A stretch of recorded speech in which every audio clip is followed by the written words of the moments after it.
First में 16 litre दूध दिया इसने। इसकी एज 3 साल है। शंकर नंदी की बछिया देख लीजिए, शंकर को देख लीजिए गौर से। लोग कहते हैं अभी हम्प वाली गाय होनी चाहिए, मैं ये कहता हूँ भी उसको ज़्यादा आगे की तरफ इतना ही हम्प होता है बस ज़्यादा, और पीछे से थोड़ा चौड़ी होती है। ये बछड़ी भी फर्स्ट की अभी 2.5 साल उम्र है इसकी, और ये भी 12 लीटर दूध दे रही है। साहिवाल नस्ल की इन अद्भुत गायों की खोज में माटी इंडिया जा रहा है दिल्ली से करीब 120 किलोमीटर दूर करनाल जिले के तरावड़ी गांव में। तरावड़ी गांव जाते वक्त रास्ते में गेहूं की लहलहाती फसल को देखा, नेट फार्मिंग को देखा। आखिर में हम पहुंचे तरावड़ी गांव में नरेश जी की गौशाला के अंदर। इस गौशाला में करीब 500 गायें हैं, जिसमें 400 साहिवाल नस्ल की गायें हैं और इनमें से 300 गायें प्योर साहिवाल हैं। इन गायों की दूध देने की क्षमता 18, 20 से लेकर 25 लीटर तक है। उनकी गौशाला में रोज 500 लीटर दूध होता है और ये आसपास के इलाकों में 60 रुपये लीटर दूध बेचते हैं। करनाल जिले में ही नहीं, आसपास के सभी जिलों में नरेश जी का सबसे बड़ा साहिवाल गायों का फार्म है। माटी इंडिया ने यहाँ गाय, नंदी, फीड, दूध देने की क्षमता, सफल गौपालक जैसे विषयों पर नरेश जी से काफी बात की है। उनके नंदी पर जानकारी ली है। फीड मैनेजमेंट को बेहद करीब से समझने की कोशिश की है, क्योंकि हमने देखा इनके फार्म में, इनकी गौशाला में गायों के फीड पर बहुत ध्यान दिया गया है, क्योंकि फीड अगर अच्छा ना हो तो गायों के स्वास्थ्य पर बुरा असर पड़ता है और गायों की दूध देने की क्षमता कम हो जाती है।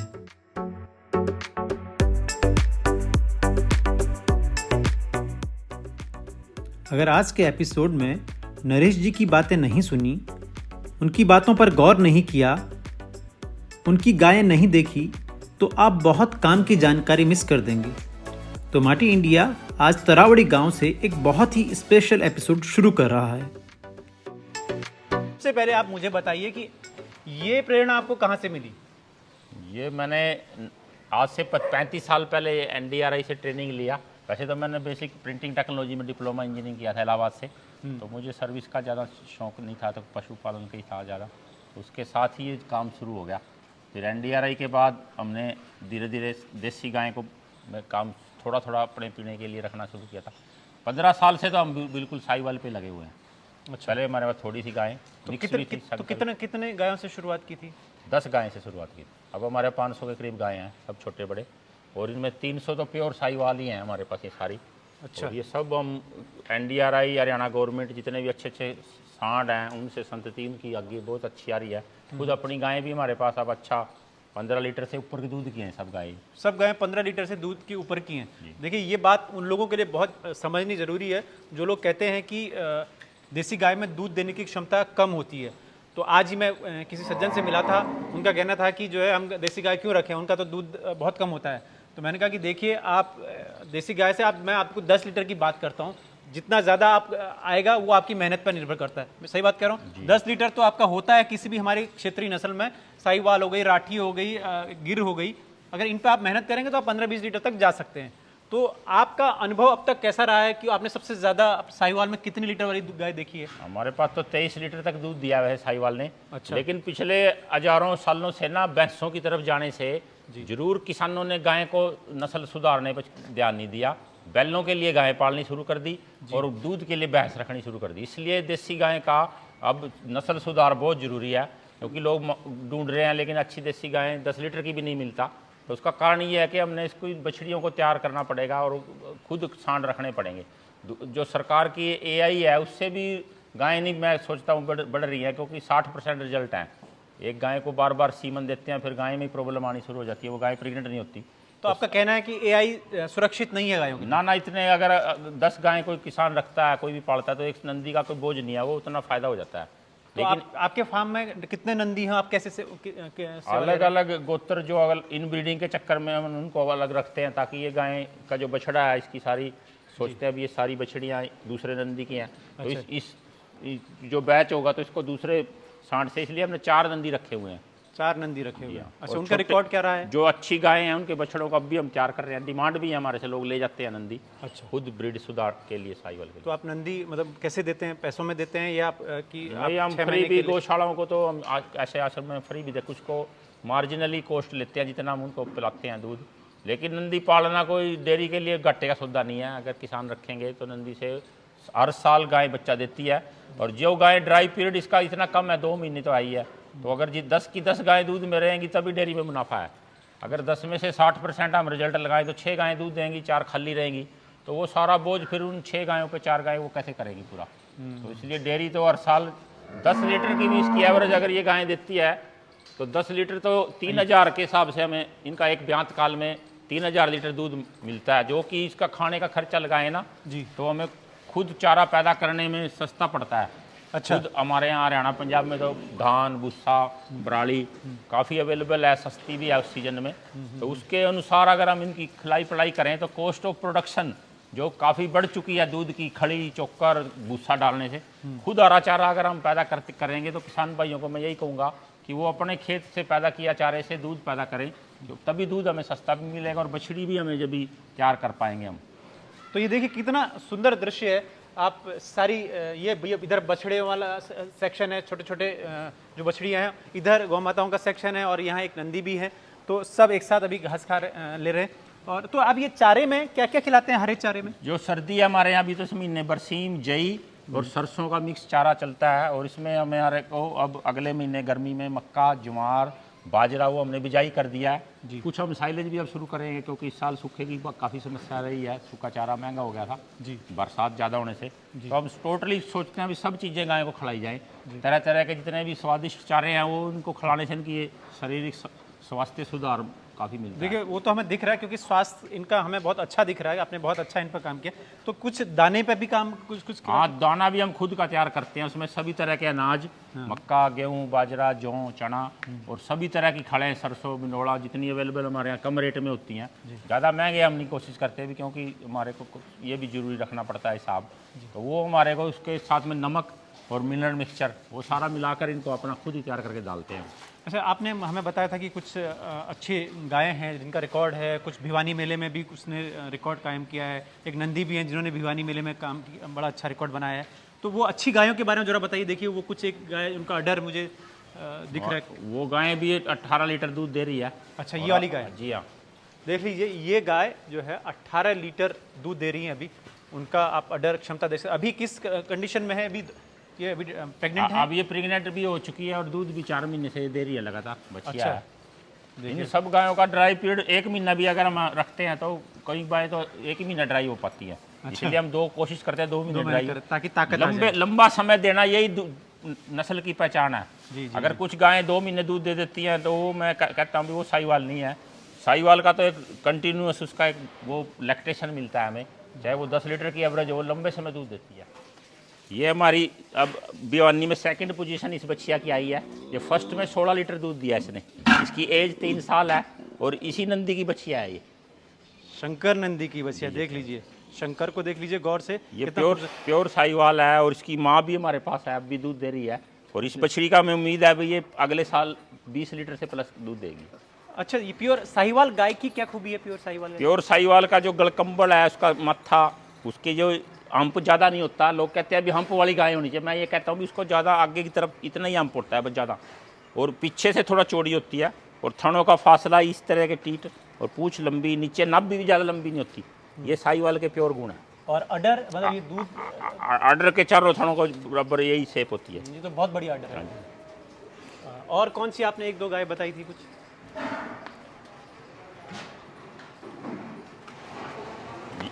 ये बछड़ी भी फर्स्ट की अभी 2.5 साल उम्र है इसकी और ये भी 12 लीटर दूध दे रही है। अच्छा, ये भी पहली बार बच्चा दिया है पहले ब्यात में 12 लीटर और अब प्रेग्नेंट भी हो चुकी है। ये 3 महीने का। 3 महीने की प्रेग्नेंट है। ये भी शंकर से है? जी हाँ।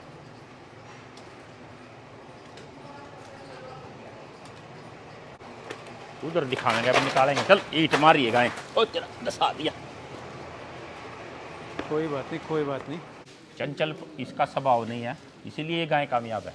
अच्छा, एक चीज़ और, जैसे मान लिया कोई पी कार में मतलब 18 लीटर उसका दूध है, तो मिनिमम कितने पे जाती है साहिवाल, मतलब आपका अनुभव क्या रहा? बच्चे के साथ जो एक थड़ तो बच्चे को ही पिलाना पड़ता है जी। तो पीक इसका 2 महीने ही रहता है, फिर धीरे धीरे कम हो जाता है। अच्छा। लेकिन फर्स्ट में 18 लीटर नहीं गाय दूध देगी, वो थर्ड फोर्थ में दूध बढ़ता है। अच्छा। फर्स्ट में तो 10-12 लीटर की एवरेज आती है, लेकिन ये 2.5 साल में ही हमारे यहाँ बच्चा देना शुरू कर देती है। नहीं, मेरा कहने का मतलब था कि मान लें जैसे अगर एक गाय अभी इस वक्त ये तीसरे लैक्टेशन में है और 18 लीटर दूध देती है किसी एक महीने में, तो वो उस लैक्टेशन में कितना कम तक जाती है? 18 से जैसे पीक पे गई होगी तो कितना कम तक जाती है? 8 लीटर तक तो वो कम पे रहती है, बाद में जब मतलब pregnant होती है 8 तो लीटर तक जाती उसको है। 4000 लीटर 4500 लीटर तक दूध दे चुकी है गाय। बहुत है, हम उसको ये क्योंकि खाने की कैपेसिटी भी कम है जी। ये लोग बोलते हैं ये कम दूध है, ये खाती बहुत थोड़ा है, गोबर थोड़ा करती है, नहलाना नहीं पड़ता इसको, गर्मी सर्दी का कोई भी इसके ऊपर वातावरण का दुष्प्रभाव नहीं है। और जो मैं ये कहूँगा अभी जो प्रदूषण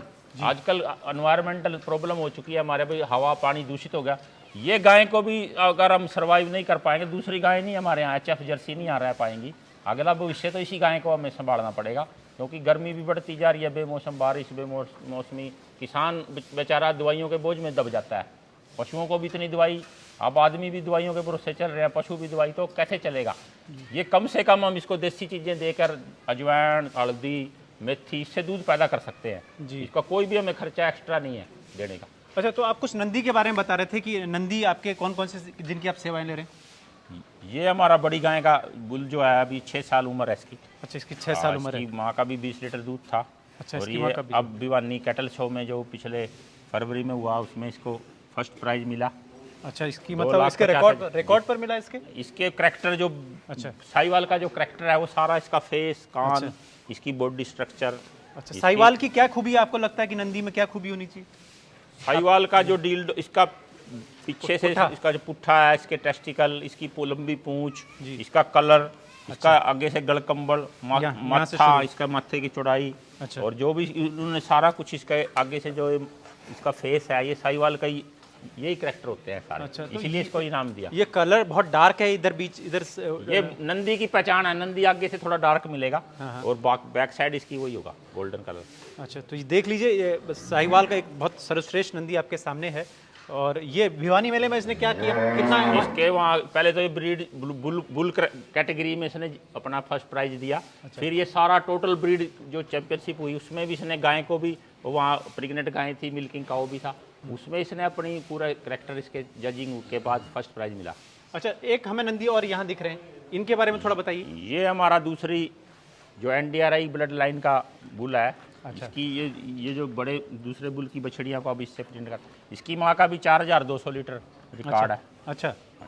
अच्छा, तो क्या ये दोनों जो बुल हैं, इनके अलावा और कौन सा बुल है आपके पास?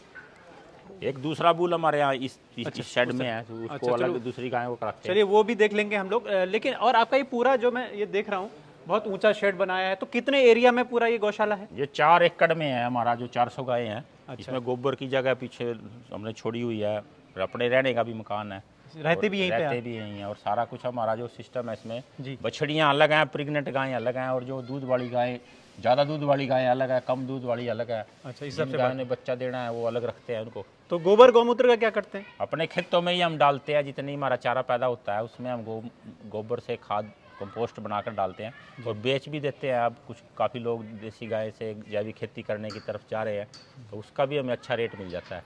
अच्छा, तो आप बस एक आखिरी सवाल मैं इस विषय पर आपसे बात करूंगा कि आप उन गौपालकों को या जो भी यंगस्टर हैं उनसे क्या कहना चाहेंगे कि देसी गाय पर काम करना क्या एक मुनाफे का सौदा है, या आप ये कहना चाहेंगे कि नहीं ये एक मुनाफे का सौदा नहीं है, आप लोग मत आइए इसमें? मैं तो ये कहूँगा कि मुनाफे के साथ साथ ये ज़रूरत हो गई है अब हमारी किसानों की भी, खाने में हमें जहर खाना से बचने के लिए देसी खेती जैविक खेती करनी पड़ेगी। और अपना दूध जो कि हम भैंसों का सोचते हैं, अभी हम भैंस जो है कोई दुधारू पशु के लिए अब भी कामयाब नहीं हो रहा है, वो सिर्फ मीट पर्पज़ से कामयाब हो रही है। हमारा इंडिया जो है पिंक रेवोल्यूशन जिसको कहते हैं, श्वेत क्रांति की बजाय मांस क्रांति में आगे हो गया है, वो कारण भैंसें हैं। भैंसें के नाम से लोग स्लॉटरिंग कर रहे हैं और बेच रहे हैं। किसान सोचता है कि वो दूध पैदा करता है, दूध भैंसों की नहीं हो रहा है, पाउडर थैली पता नहीं कैसे बना रहे हैं, कौन कंपनियां बनाती है थैली का प्रयोग। वो ये गाय अगर हम पालेंगे तो अभी हमें पीने के लिए तो कम से कम खाने के लिए तो मिलेगा, वरना हमारा सारा समाज दूध के बिना बीमारियों का घर हो जाएगा। दूध बहुत जहरीला, जिसमें कुछ कुछ डालने शुरू कर दिया, वो हमें खुद का पैदा करना पड़ेगा। तो आज नरेश जी ने बहुत काम की जानकारी दी और इस पूरी अपनी गौशाला डेयरी फार्म के बारे में बताया। मैं नरेश जी से एक अलग विषय पर भी बात करूंगा, दूध के रेट, घी के रेट, कैसे गौपालक इकोनॉमिकल हो सके और कैसे अपनी जीविका चला सके। इस विषय पर हम एक अलग वीडियो में बात करेंगे, एपिसोड में बात करेंगे। तो इस वीडियो के लिए नरेश जी आपका बहुत बहुत धन्यवाद। जी नमस्कार।